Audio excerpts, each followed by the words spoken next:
వికారాబాద్ జిల్లా బషీరాబాద్ మండలంలో దళిత మహిళను ఎస్ఐ బెదిరించాడు. ఓ కేసు విషయంలో ఎస్ఐ పలుమార్లు దాడి చేశారని మహిళ ఆరోపించింది. కుమారుడి జాడ చెప్పాలని లేకుంటే తుపాకీతో కాల్చి చంపుతానని ఎస్ఐ బెదిరిస్తున్నాడని దళిత మహిళ వాపోయింది.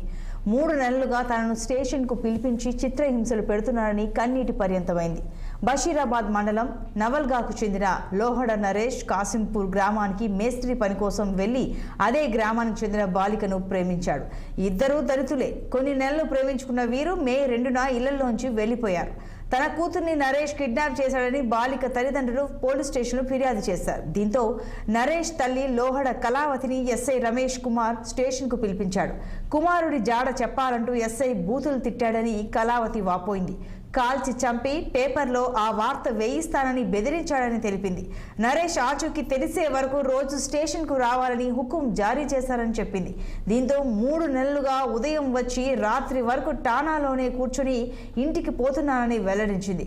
కూలి పనులపై బతికే తాను రోజు పోలీస్ స్టేషన్కు వస్తుండడంతో పూట గడవడం కష్టంగా మారిందని వాపోయింది. ఎస్ఐ పలుమార్లు చేతులు కాళ్లపై లాఠీతో కొట్టాడని కన్నీటి పర్యంతమైంది. నవల్గా గ్రామం కళావతి అనే మహిళ ఆమె కొడుకు ఒక ప్రేమ వివాహం ఒక ఆమెను పిల్లని తీసుకుపోయినందుకు ఆమెను 3 నెలల నుంచి ఆమెను వీడికి పోలీస్ స్టేషన్కి వచ్చి పోవడం జరుగుతున్నదంట. ఆమెకు సారే కాళ్ళ మీద నిలబడి 30 దెబ్బలు కాళ్ళ మీద కొట్టిందంట, 15 దెబ్బలు చేతుల మీద కొట్టిందంట, 4 దెబ్బలు మోకాళ్ళ మీద కొట్టిందంట. రోజు ఇట్లా హింసలు పెట్టి ఆమె చూస్తేనే వాళ్ళు ఆమె కొడుకు మేము కూడా అడిగినాము. సరే వాళ్ళు తోలుకొచ్చి సారేమో న్యాయం చేస్తారని ఫస్ట్లో కూడా నేను ఒకసారి చూసిన. కానీ ఇట్లాంటి ఇప్పుడు ఎస్ఐ అంటే ఈ బషీరాబాద్ మండల్కు ఒక అధికారే.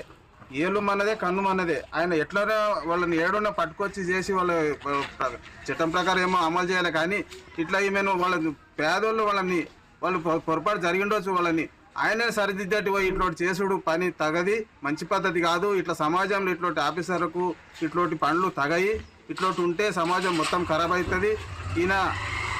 ఈ నిజాయితీ తెలుసుకొని ఆఫీసర్లు కూడా డిఎస్ కానీ సిఐ కూడా అందరూ ఉన్నారు. ఇట్లాంటి పురాణాతం కాకుండా ఈ సామాన్య ప్రజలకు మేలు జరగదు. ఇట్లాంటి జరిగితే ఈయన ఎన్క్వైరీ చేసి కరెక్ట్ సెట్ చేయాలని చెప్పి. మెదక్ జిల్లా వెల్దుర్తి మండల కేంద్రంలో కాంగ్రెస్